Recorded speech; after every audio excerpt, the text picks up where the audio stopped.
So what is Policy Works say? They do, it's involved with law. And so they work with lawmakers in the, actually, okay. It's very confusing. Okay. I haven't really polished it out yet, but it sounds very, very interesting. It's a social media coordinator position, so okay. That's where I'm familiar now. So very central to your marketing skills. Yes, yes, yes. I'm a graphic design and social media marketing intern with Pop Job Center.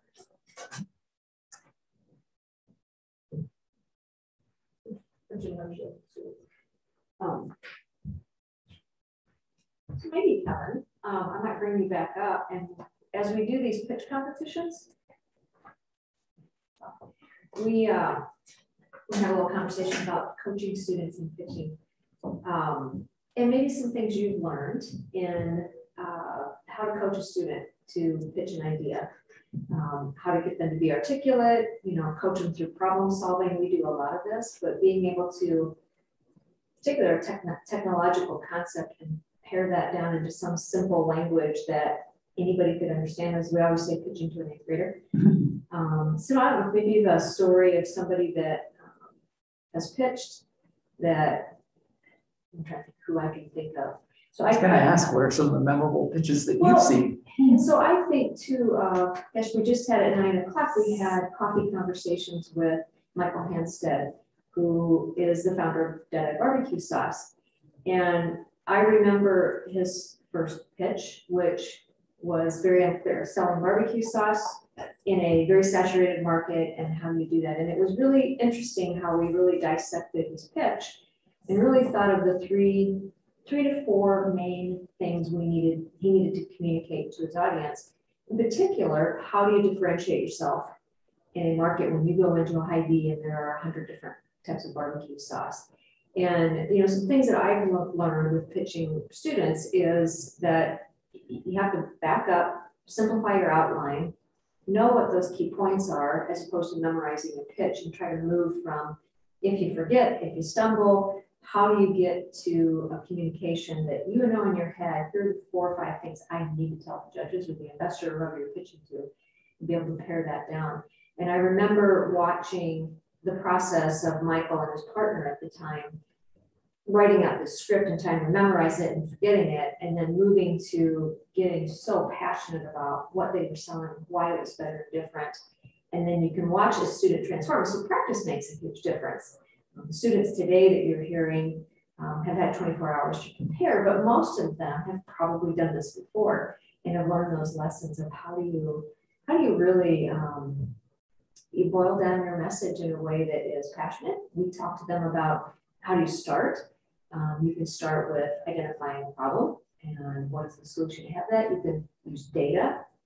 Did you know that there are 400 million people that are experiencing the same problem that you are? So how do you capture attention, get them to pay attention to what you're listening to so that the listener gets excited and wants to know more?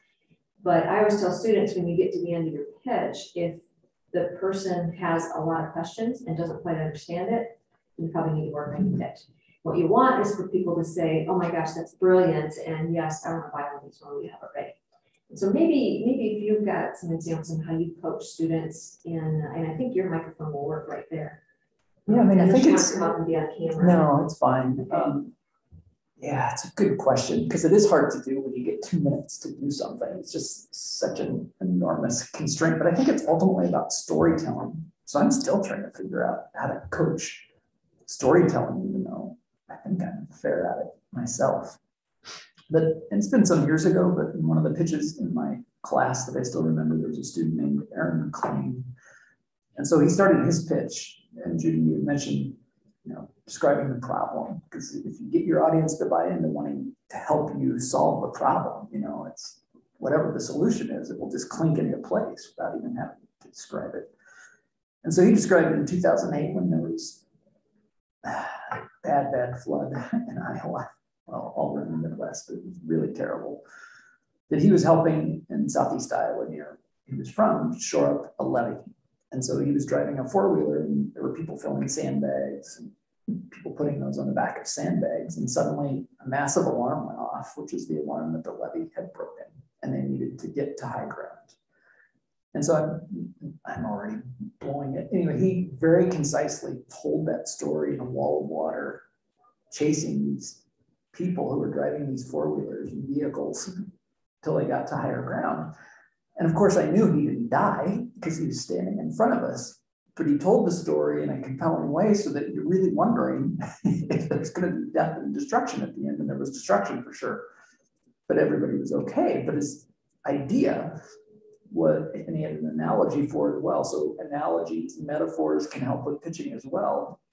And so there's a bunch of agriculture students, most students in the class are agriculture students anyway. He talked about what's called a silage bag. It's this big tube, plastic tube that holds corn silage. And his idea was, I want to create that for sand so that we can create massive sandbags in an automated and fast way.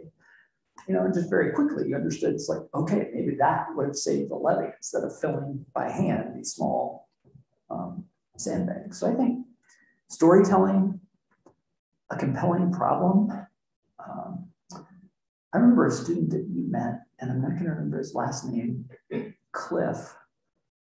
He'd been working on one idea that was really similar to what the Scout Pro guys were working on. So this is a long time ago. And he came, and I hadn't met him before, and he wanted my reaction to his idea. And I said, you know, I haven't talked to the Scout Pro guys. And he said, you're not going to tell them. No, I'm not going to tell them. But anyway, I knew they were working on something similar. And I was like, you could be a part of their team or something. Anyway, he's like, so you don't really like my idea? No. He said, oh, I've got another idea. And so he pulls out a smartphone and he shows me a picture of this kind of crude tin box device that had a big joystick and 3 or 4 buttons, I can't remember. And he explained that it's a replacement for a controller on a Sony PlayStation. And the reason that he and his dad had built it was that his sister has cerebral palsy, and so her motor controls are not great, and she can't handle the small joystick of a Sony PlayStation. And so they created this as a replacement so that she could play some games. And he said, what do you think of that? I said, God, Cliff, that's great. And he's like, do you even play video games? No, Cliff, I don't. Do you know anybody with cerebral palsy? No, I don't. Well, how do you know it's a good idea? Well, you know, and this is getting at what makes for a good pitch. What I know is that you made your sister's life better. And that's at the heart of what an entrepreneur does, is they create value in somebody else's life. And it's a very human story too. And, you know, so oftentimes in agriculture or as engineers or whatever, we get into the technical issues, and that's all okay. But if you can, in a pitch, touch somebody's heart as well as their head, then you've got something that's really powerful. I do remember that. That was a great story. Well, when you talk about technology, we work with a lot of faculty members here, very brilliant scientific faculty. But if your investor doesn't understand the technology, how do you make them understand it in a very simple way? So there's an art to doing that. The other thing I see with students is knowing how to end their pitch. Because the last thing you want to do is end with, yeah, that's my idea. Trail off. End with, yeah, that's my idea. Trail off. And so, you know, a really great, for anybody listening, a great pitching tip is to finish where you started. And so again, my name is Kevin Kinley, and I bring you, you know, the joystick for blah, blah, blah, blah, whatever. And so just helping them have a beginning and an end, those skills apply to anything they'll do in the future. So how to present, how to share a message, how to come up with a new idea within your organization, how to create your own business idea.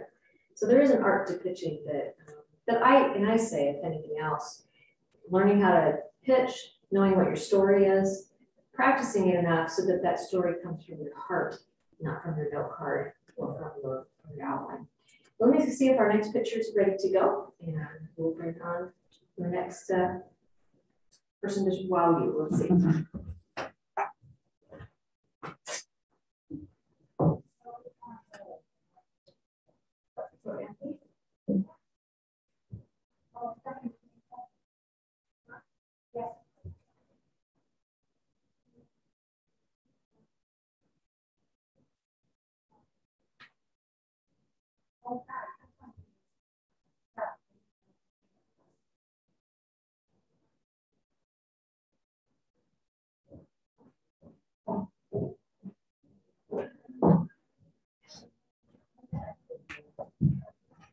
Okay, next we're going to bring up Anthony Ward. Now, Anthony has pitched before, but not this topic. So this is going to be a new topic for you. And you know that the category is innovative product for pets. Put you at the microphone. And you know, coming our judge? Yes. All right, there you go. Samantha will time you. 2 minutes, whenever you're ready. Okay. Go. Okay, so my name is Anthony Ward, and currently 68% of households in the US own pets, with over half of them being dogs. Unfortunately, a lot of dog owners don't take the time to properly train their pets, with only 4% actually enrolling them in training services. And we all know that one friend who has a very poorly trained dog. Perhaps you are that one friend who has a very poorly trained dog. Well, rest assured, today I'm introducing NatureTrain, which is the first natural training program, which is easy and convenient to train your dog. We all know Pavlov's famous dogs and how they've shown the effectiveness of classical conditioning on training our canine pets. Unfortunately, no one knows how to really effectively implement classical conditioning on their pets. Primarily, it operates on 3 pillars, which is 1, picking a habit to enforce, rewarding that habit, and consistently reinforcing it. NatureTrain is a 3-pronged system which enforces these pillars through a dog treat, a product, and an app, all obtained through our cheap $10 per month subscription service. When you subscribe, you will receive a phone case in the mail that has a cartridge at the bottom of it for dog treats. Dog treats come in a cartridge that you place into that phone cartridge every single day. And in that subscription, we send you a new flavor every single month of those dog cartridges. So every morning, now you have the treats available to reinforce good habits of your dog. And because the treats are readily accessible, then you have nothing dissuading you not to do it. Also, the cartridge works with our app. Every morning, you get a notification on your phone that tells you which habit you will be training. So when you get the app, you type in your dog's information, and it suggests a program for you to actually train your dog. Like for 2 weeks, it would suggest how to roll over. And all I have to do is reinforce that throughout the day. Thank you. That's the questions. Thank you, Anthony. So could you describe in a little bit more detail how the treat vending machine, I guess, is that how I should think about it? Have you seen a phone that has a phone charger attached to it, like a case that has the chargers? Sure. The little charger back at the bottom of it. Yeah. So it'd be the same thing. This would just be a stick. It's not like it's a huge treat like you get in a bag. It'd just be a little stick that can be broken up into bits. Okay. And the cartridge would be about the same size as that phone charger bank at the bottom of your phone case. And then there'd just be a little dispenser button that breaks off a bit of that treat. So it's non-intrusive on your phone. It doesn't add much extra size. And now, because it's readily available, now you're not dissuaded from, your dog does something that you're trying to train, but you've got to get up, go get the treats, and you've lost your opportunity to train the dog. So because it's easy for the trainer, now they're much more likely to actually take advantage of training their dog. They don't have to learn how to train the dog because the app tells them how to do it every single morning. And it's natural training because now, since it's happening on a regular basis, then it's not intrusive for the trainer, it's not intrusive for the dog, and it's a very natural way, much similar to how a toddler or a child will learn. Okay. So is it a identical pathway through from one dog owner to the next, or are the daily notifications and sort of the structure of the training dependent on interaction with the dog's information? And it would suggest a training platform. You say, like, I have a 1-year-old dog and this breed, so it would suggest a training program for that that's customized to it. So it's saying, like, okay, this breed is probably going to take about 2 weeks to learn how to roll over. And we would have all that pre-built in for some basic breeds.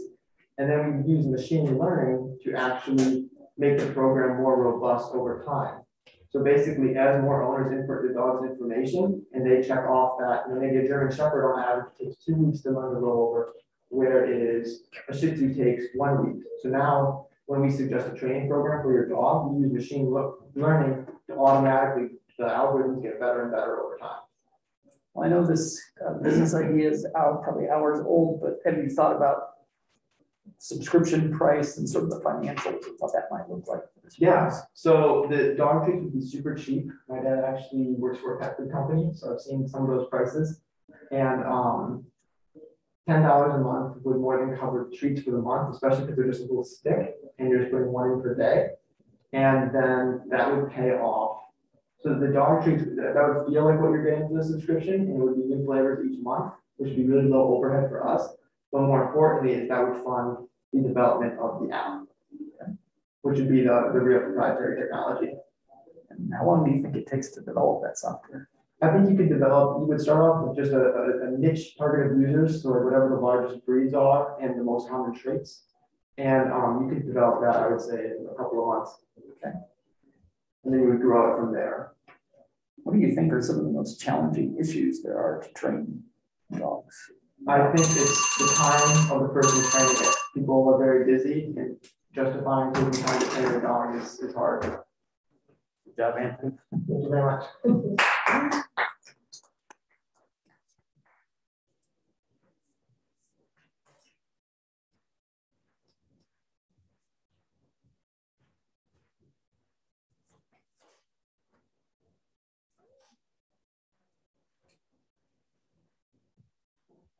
Hello. Next up, we have Chloe Ball.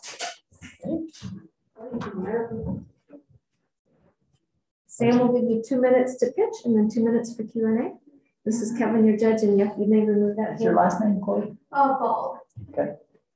B-A-L-D. Yeah. All right, whenever you're ready. All right. Hi, my name is Chloe Ball, and my job was to find an innovative product for pets. So me and my team decided to create a doggy IQ kit to measure the intelligence of animals. So I'm sure we've all had the questions on how smart are animals truly. And I know myself personally as a dog owner, I happen to think that my dog is pretty smart, but there's not really a way to tell how smart she really is. So I teamed up with top animal behavior scientists to create a kit that measures instinctive intelligence and adaptive intelligence. So any dog that has like herded or hunting instinctive abilities, they get some IQ points that way. And then there's also a kit that includes a blanket, some cups, stopwatch, and a little map to measure your progress, to measure learned intelligence. So what you do is you set up this for your dog, and you'll put a blanket on their head and measure with your stopwatch how long it'll take for them to get out. And then you'll do the same thing with your cups. You'll throw a treat under the cup, measure how long it takes to find the treat, and then you'll be able to do that with a barricade as well. And yeah, so judging by how long it takes them to do all of those things, you can chart their progress and see how intelligent they truly are, and then be able to measure their progress through the future and see if they're able to get any smarter. All right. So any questions? Thank you, Chloe. Yeah. So what does I think you said animal behavior scientist? Yeah. What is that? So it's just people who measure or who have worked with animal behavior, like we have like vets on campus, and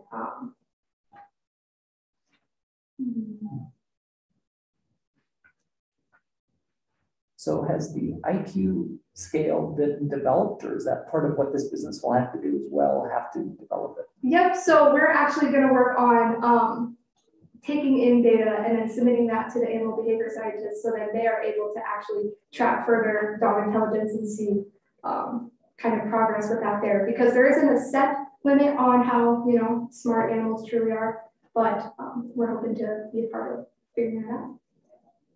So is this a one-time purchase, or? It would be a one-time purchase, but then there could be a potential expansion packs in the future that could take it out more and stuff like that. Okay. So you mentioned team, which I find interesting. Who's your team?